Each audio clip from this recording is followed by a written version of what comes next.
Happy to be here. As Greg said, I'm visiting from New York City. Like most comedians in New York, I'm also a dog walker with a college education because I'd rather touch shit from a dog than take shit from a person at this point in my life.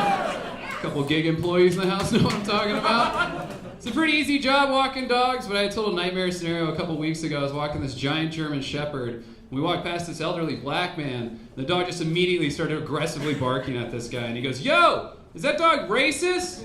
And I go, "No, but his owner obviously is." And I just kept walking, and when I got to the end of the block, it dawned on me that I didn't tell him I wasn't the dog's owner.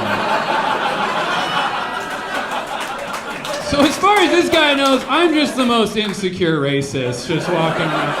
How dare you call my dog racist? I'm the racist, sir. Who's walking who here, you know? And people tell me it doesn't make any sense. Dogs can't be racist. They're colorblind. They only see in black and white. And I'm like, yeah, like a racist would. Those are the only two colors racists are talking about. A little too much, actually. A little too focused on black and white. I've been told I have a narc face.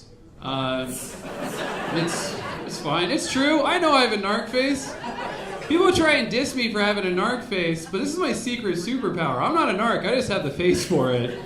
I've got so much trouble in my life with this beautiful narc face. When I was in college, I would go from party goer to concerned citizen like that. Cops would just show up. I'd set down my red Solo cup and be like, "Thank you guys so much for showing up. These kids are getting out of control." If I really wanted to sell, I'd just take off my pants, be like, "I called you 20 goddamn minutes ago." One time, I got pulled over by a cop. He'd asked me if I'd been drinking. I said yes, and then he just let me go.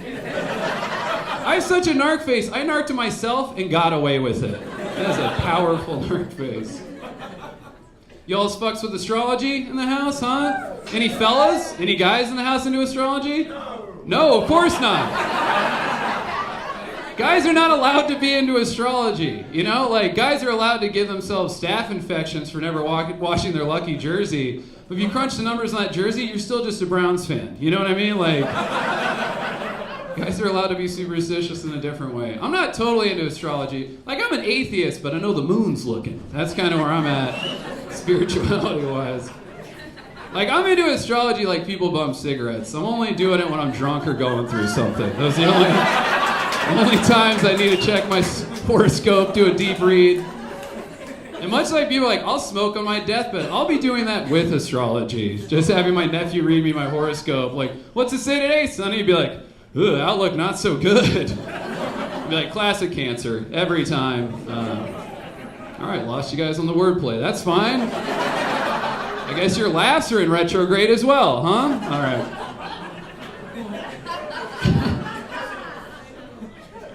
I want to talk about something serious before I leave you guys. Periods. And I'm talking to the dudes. Get over it already. What is wrong with us? All right, this is normal and all the women applaud. What's the matter, ladies? You on your periods or something? Jesus Christ, I'm on your side. Guys gotta let it go. I know elderly men that are grossed out by the most natural thing that's happened to every single woman they know. And these are men that have fought in wars. It's like, what's the matter? Pop, 2 drops of blood gonna trigger that PTSD out of nowhere? It's like, periods? Oh God, where's my therapy lizard? Charlie! Charlie! Charlie! I don't know why he named his emotional support animal after the enemy, but that's his struggle. His comp, if you will. And also, periods are traumatic enough as it is. Every woman's been traumatized by their period at one point or another. So guys just gotta let it go. And also, guys, it's not a malicious act, all right? Like, no woman has ever been like, "You wanna see something fucked up? Check this out. Yeah! Have a good day, you son of a bitch!" No, that's what guys would do. That's why guys are afraid it's gonna happen. They're not doing it at you. You know what I mean? It's not a malicious act. And it's terribly traumatic for every woman to be traumatized by a period at one point or another. When I was in middle school, the first girl I ever had a crush on, she invited me to her 12th birthday party. We're out at the lake. She's on a dock. We're in a bathing suit. We're all singing happy birthday. And right as her mom brings out a cake, she became a woman in front of the entire class. That's the appropriate response. That's terribly traumatic. That's so traumatic, I'm still talking about on stage 20 years later. And it didn't even happen to me. That's how traumatic that is. What's the most traumatic thing that happens to a teenage boy? He gets a no-reason boner? You still get a boner, dude. How bad's that boner? Really? You know about no reason boner? Just sitting there in history class, learning about Attila Hun, and then, oh God. Am I into Attila Hun?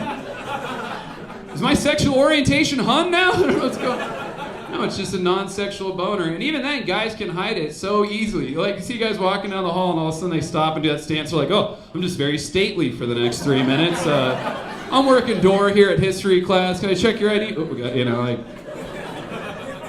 I thought I was very clever in high school. I got a messenger bag, so whenever I get an NRB, I just throw it in front and just literally walk down the hallways rock hard, thinking I'm getting away with it. Meanwhile, the bag's 3.5 inches protruded out. People are like, he is too confident in that no reason boner. You see guys do that walk too, like, oh, don't worry about me. I just got rickets in math class. Yeah. Damnedest thing every day. When I was in high school, I got a no reason boner in gym class. Yeah, no reason boner, mesh gym shorts. I should be on a sex offender registry somewhere. What I do is flipped it up in my waistband, and I had a very chafed afternoon. And nobody figured it out until it started to bleed, and then my bully goes, yo, Brian got his period! And that was the most traumatic thing that's ever happened to me. All right, that's where I'll leave you guys. I've been Kevin O'Brien. Thanks a lot!